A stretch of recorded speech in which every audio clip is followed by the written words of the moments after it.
Welcome to the Learning Pines YouTube. We hope this video helps. You start by making sure your phone is unlocked and connected. This prevents interruptions. Open Google Wallet and tap your profile or the three-line menu to reach settings. Once done, locate account or payment methods. This is where controls live.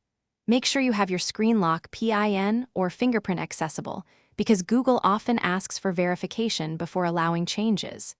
This step prevents accidental removals and protects cards. It also ensures the next actions succeed without repeated prompts. Now you remove or disable specific payment methods.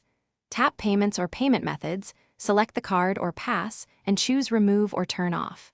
Confirm with your PIN, fingerprint, or Google account password. This ensures only you can delete credentials. If you want Wallet inactive system-wide, go to Settings App's Google Wallet and disable the app or revoke permissions. Make sure to repeat these steps for any additional profiles on the device, because disabling one account doesn't affect others. Finish by disabling or uninstalling Google Wallet if you want it completely off. Go to Settings App's Google Wallet, clear defaults, and choose Disable or Uninstall Updates. This prevents the app from reactivating. If a card still shows online, sign into Payments.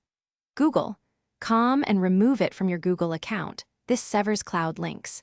If anything fails, restart the device and try again. And if verification fails, ensure your Google account password and two-step methods are correct before repeating the removal.